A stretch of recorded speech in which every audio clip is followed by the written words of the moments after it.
Assalomu alaykum hurmatli obunachilar. Bugun Rishton Nomeradin choyxonaning orqasida 6-domimizda 4-qavatida 3 xonali kvartiramiz sotilyapti. Hozir men sizlarga buni obzorni qilaman. Qani ketdik. Kirganimizda sirazi chap qo'lda kuxnyamiz. Filtrlar qo'yib, ichimlik suvlarini tozasidan qo'shgan. Gaz, svet, suvdan muammosi yo'q. Aqlli kotyolimiz bor. Mana bu tomonga chiqqanda zalimiz katta. Aytib qo'yay, bu xonamizda 90% mebel jihozlari qoladi. Mana yana bitta xonamiz 3 xonali. Mana kirganingizda. Keyin sirazi chiqamiz.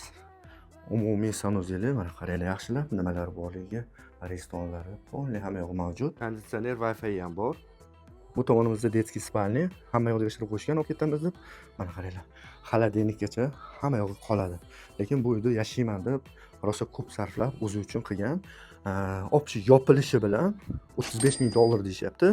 Subsidiya krediti bor. Agar kimga shu haqida ma'lumot kerak bo'lsa, bemalol pastdagi nomerlarga aloqaga chiqib, baraka qilib so'rab olishlari mumkin. Subsidiya ham 5 yil bo'lsa, 10 oy qolibdi xolos, qolganini to'lashgan. 15 yil 2,5 milliondan to'lab borasiz, summasi o'zgarmaydi. Bu 4-etajimiz. Mana tepani qaranglar, polni tunuka bilan tomimiz qoplangan. Suv o'tmaydi, xavotir olmanglar.